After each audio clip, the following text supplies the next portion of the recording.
Булингот или врсничкото насилство често започнува со поблага форма на префрлање, задевање на послабите повлечени деца и тоа секогаш е насочено токму таму каде што детето е најслабо.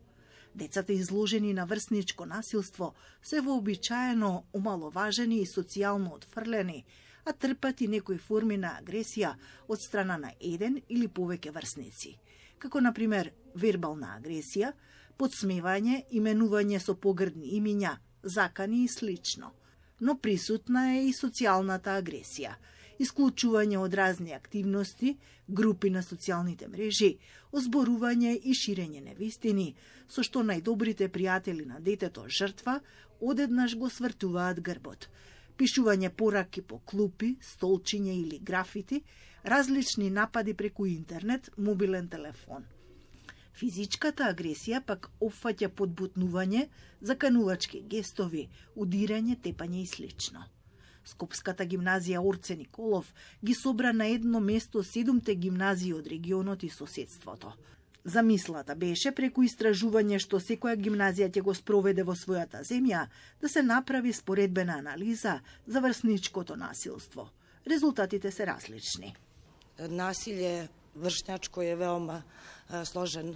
Насилството за жал е многу актуелна тема. Присутно е.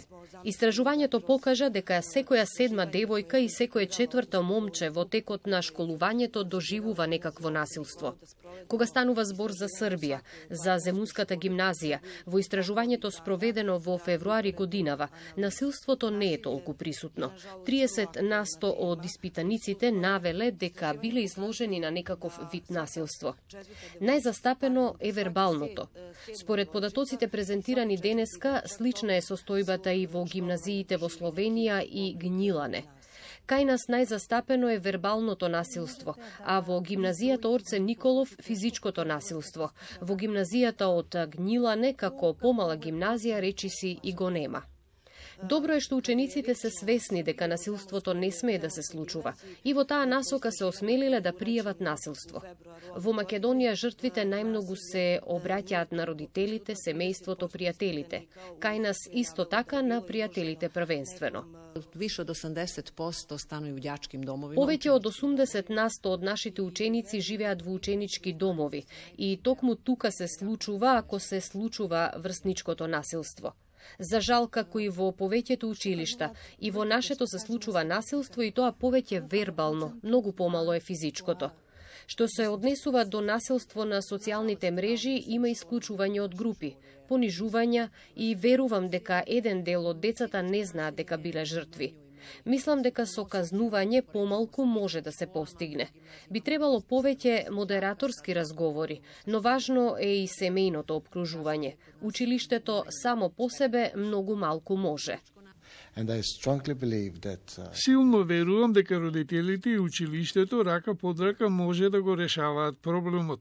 Најпрво би препорачал да се грижат, да внимаваат и да реагираат кога ќе дојде до насилство, да не молчат, едноставно да се реагира, да се направи нешто. Односот меѓу напаѓачот и жртвата е одбележан со неурамнотежени емоции и моќ, при што жртвата е вознемирена, преплавена со лутина и страв, додека пак напаѓачот е мирен и надмоќен. За жал, учениците тешко се одлучуваат да проговорат за врсничкото насилство. Се плашат да не бидат етикетирани. Но согласни се, тешко е и не треба да се молчи. Во мојата генерација мислам дека немаме толку врсничко насилство, како и физичко и психичко, и мислам дека кадрот на професори многу добро се справува тоа да го возможи. Во мојот круг на пријатели, воопшто во тоа што го гледам секојдневно низ училниците, во ходниците, на одморите, мислам дека воопшто тоа не се применува, а каде онлайн имаме случаеви на насилство, но тие се многу ретки и се вообичаено помеѓу класовите на децата. Дел од учениците има страхот да бидат етикетирани и поради тоа него не пријавуваат насилството или можеби само на близо ќе му кажат што се случило. но мислам дека и школата и професорите многу вложуваат во тоа да се оствари доверба кај нив, каде што ќе може секој ученик да отиде да пријави кај професор и всушност мислам дека решението за врсничкото насилство и самото тоа да може да се пријави на некој што е во авторитет или што може да превземе поголеми мерки од само другари, ако нели тоа е потребно. Мислам дека сепак е пожелно за врсничкото насилство е да се има доверба кај некој од професорите. Мислам дека сите треба да се свестат, и учениците и професорите, за да се направи пријателска атмосфера меѓу сите. Така сите би биле поотворени едни кон други. Би требало повеќе да се пријавува насилство на стручни лица, а не само на родителите и пријателите.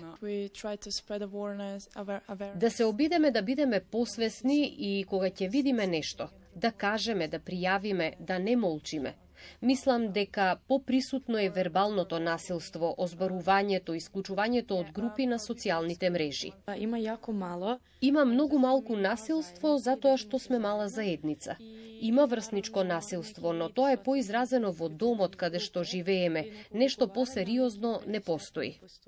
Сите се согласни. Само со заеднички сили може да се застане на патот на врсничкото насилство. Не за булингот, не за молчењето, да сме сите поотворени едни кон други.